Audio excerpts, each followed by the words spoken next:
আসসালামু আলাইকুম। সংবাদে আপনাদের সবাইকে স্বাগত জানাচ্ছি। আমি ফিরোজ তোহা। শুরুতেই আরবে কেবলস সংবাদ শিরোনাম।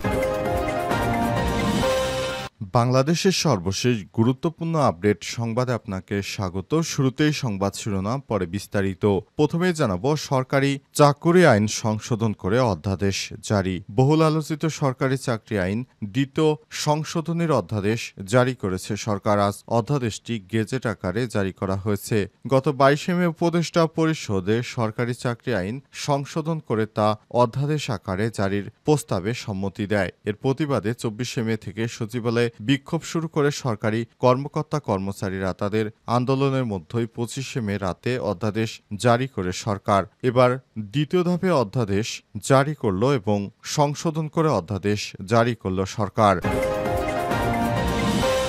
এরপর জানাবো, উপদেষ্টা আসিফ মাহমুদের সঙ্গে পাকিস্তানের স্বরাষ্ট্রমন্ত্রীর সৌজন্য সাক্ষাৎ। যুব ক্রীড়া এবং স্থানীয় সরকার, পল্লী উন্নয়ন ও সমবায় মন্ত্রণালয়ের উপদেষ্টা আসিফ মাহমুদ সজীব ভুঁইয়া সঙ্গে সৌজন্য সাক্ষাৎ করেছেন পাকিস্তানের স্বরাষ্ট্রমন্ত্রী। এশিয়ান ক্রিকেট কাউন্সিল এসিসি এর সভাপতি ও পাকিস্তান ক্রিকেট বোর্ড পিসিবির চেয়ারম্যান মোহসিন রাজা নকভি।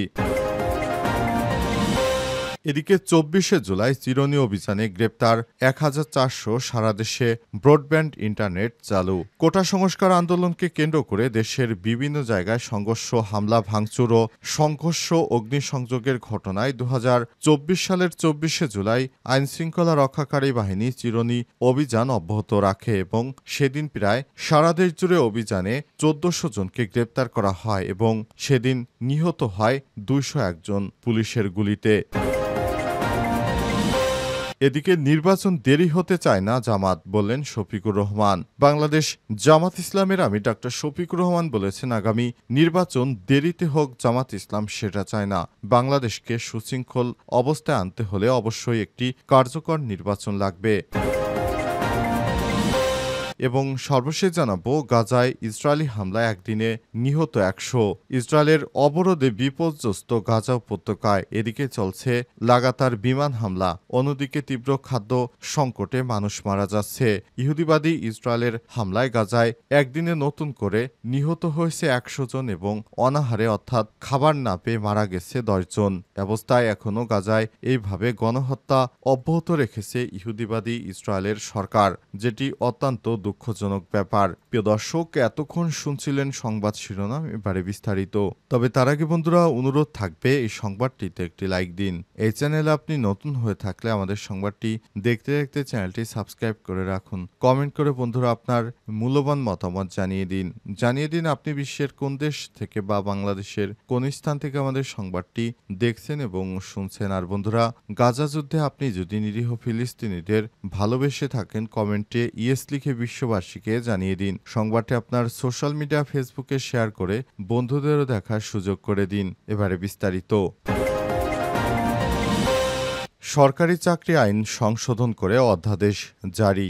বহুল আলোচিত সরকারি চাকরি আইন দ্বিতীয় সংশোধনী অধ্যাদেশ জারি করেছে সরকার। আজ অধ্যাদেশটি গেজেট আকারে জারি করা হয়। গত 22 মে উপদেষ্টা পরিষদ সরকারি চাকরি আইন সংশোধন করে তা অধ্যাদেশ আকারে জারির প্রস্তাবে সম্মতি দেয়। এর প্রতিবাদে 24 মে থেকে সচিবালয়ে বিক্ষোভ শুরু করে সরকারি কর্মকর্তা কর্মচারীরা। তাদের আন্দোলনের মধ্যেই 25 মে রাতে অধ্যাদেশ জারি করে বসে সরকার। সরকারি চাকরি আইনের সংশোধিত অধ্যাদেশ পুরনো আইনের সঙ্গে 37 ক নামে একটি ধারা সংযোজন করা হয়েছে। নতুন এই ধারায় কোনো সরকারি কর্মকর্তা কর্মচারী দায়ী হলে 7 দিন করে নোটিশ দেওয়ার পর তার বিরুদ্ধে ব্যবস্থার বিধান রাখা হয়েছে। অনুমোদনের আগে অধ্যাদেশে আচরণ বা দণ্ড সংক্রান্ত বিশেষ বিধানে যা ছিল, কেউ যদি এমন কোনো কাজ করে যা অনুগতদের সামিল বা অন্য কর্মচারীদের সঙ্গে অনানুগত্য সৃষ্টি করতে পারে বা শৃঙ্খলা বিঘ্ন ঘটাতে পারে বা অন্যের কর্তব্য পালনে বাধার সৃষ্টি করতে পারে,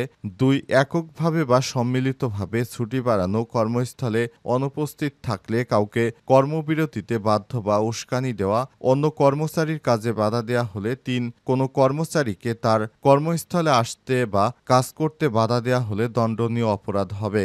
অধ্যাদেশটিতে এসব অপরাধের শাস্তি হিসেবে পদোন্নতি বা গ্রেড অবনতি, চাকরি থেকে অপসারণ কিংবা চাকরি চাকরি থেকে বরখাস্ত করার বিধান রাখা হয়েছিল।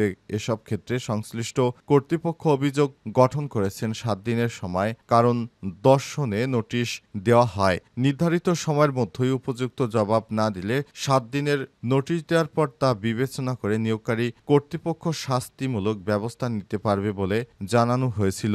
আর সচিবালয়ের পক্ষ থেকে বিষয়টি নিয়ে সরকারি কর্মকর্তা কর্মচারীরা সরকারকে বেকায়দায় ফেলতে তারা বিক্ষোভের ডাক দেয় এবং পুরো সচিবালয়কে তারা বিশৃঙ্খল পরিস্থিতির মধ্যে ফেলে দেয়। অবশেষে সরকার তার দায়িত্বে অটল রয়েছে এবং দ্বিতীয় অধ্যাদেশ জারির মাধ্যমে সরকারি চাকরিজীবীরা এবার শেখ হাসিনার সময়ের মতো ইচ্ছেমতো আর দুর্নীতি করতে পারবে না। উপদেষ্টা আসিফ মাহমুদের সঙ্গে পাকিস্তানের স্বরাষ্ট্রমন্ত্রীর সৌজন্য সাক্ষাৎ। যুব ও ক্রীড়া এবং স্থানীয় সরকার পল্লী উন্নয়ন সমবায় মন্ত্রণালয়ের উপদেষ্টা আসিফ মাহমুদ সজীব ভুঁইয়ার সঙ্গে সৌজন্য সাক্ষাৎ করেছেন পাকিস্তানের স্বরাষ্ট্রমন্ত্রী। এশিয়ান ক্রিকেট কাউন্সিল এসসিসি এর সভাপতি ও পাকিস্তান ক্রিকেট বোর্ড পিসিবির চেয়ারম্যান মোহসিন রাজা নাকভি। 23 জুলাই তাদের মধ্যে বৈঠক অনুষ্ঠিত হয়। বৈঠকের শুরুর পরই মোহসিন রাজা নাকভি রাজধানীর উত্তরার মাইলস্টোন কলেজে বিমান দুর্ঘটনার ঘটনায় গভীর শোক জ্ঞাপন করেছেন। তিনি বলেন, বাংলাদেশে এই ধরনের একটি অবস্থার সৃষ্টি হবে তা অত্যন্ত দুঃখজনক ব্যাপার। আমরা এই ধরনের কোনো সমস্যা বাংলাদেশে চাই না। আমরা চাই বাংলাদেশ স্থিতিশীলভাবে একটি রাষ্ট্র পরিচালনা করুক। এছাড়াও বাংলাদেশের ক্রীড়াঙ্গনে বাংলাদেশকে সব রকমের সর্বাত্মক সহযোগিতা করতে প্রস্তুত পাকিস্তানের পক্ষ থেকে বিষয়টি নিশ্চিত করা হয়েছে। এছাড়াও বাংলাদেশের চিরবন্ধু হিসেবে থাকতে চায় পাকিস্তান। কোনরূপ বাংলাদেশের সঙ্গে কোনো বিরূপ কর্মকাণ্ডের সঙ্গে যুক্ত হতে চায় না পাকিস্তান। এ কারণে পাকিস্তানের পক্ষ থেকে সব বিষয়টি নিশ্চিত করা হয়েছে। এছাড়াও পাকিস্তানের সাধারণ মানুষ বাংলাদেশকে খুব ভালো বন্ধু হিসেবে দেখে বলে মন্তব্য করেছেন তিনি। পাকিস্তান সবসময় বাংলাদেশের পাশে ছিল, ভবিষ্যতেও থাকবে। তারা বাংলাদেশের স্থিতিশীলতার জন্য তাদের যা যা করণীয় তারা সেভাবেই কাজ করবে বলে অন্তর্বর্তীকালীন সরকারের এই উপদেষ্টাকে প্রতিশ্রুতি দিয়েছেন। এছাড়াও পাকিস্তানের নেতৃত্ববৃন্দ জানিয়েছে, বাংলাদেশে অন্তর্বর্তীকালীন সরকারের প্রধান উপদেষ্টা দায়িত্ব গ্রহণ করার পর দেশটা অনেক স্থিতিশীল অবস্থায় রয়েছে। অন্য কেউ যদি এই দায়িত্ব গ্রহণ করত তাহলে সেটি অত্যন্ত দুর্ভোগ পোহাতে হতো বাংলাদেশের জনগণের জন্য। অন্তর্বর্তীকালীন সরকারের প্রধান উপদেষ্টা প্রফেসর ডক্টর মোহাম্মদ ইউনূস, তিনি সারা বিশ্বব্যাপী সমাদৃত ব্যক্তিত্ব। তার মতো বিচক্ষণ নেতৃত্বকে বাংলাদেশের মানুষ বাছাই করার কারণে বাংলাদেশ অনেকটা এগিয়ে যাবে বলে মন্তব্য করেছেন তিনি।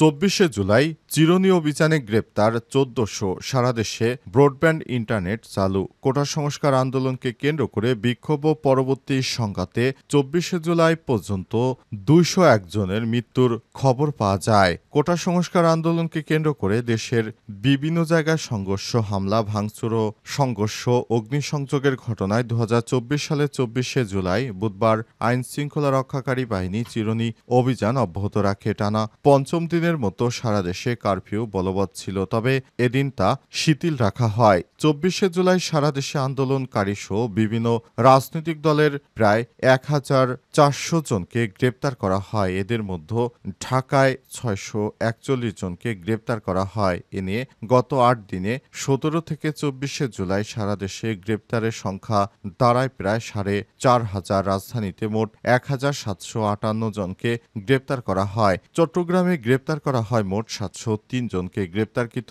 ব্যক্তিদের অধিকাংশ বিএনপি ও জামাত ইসলামের নেতাকর্মী।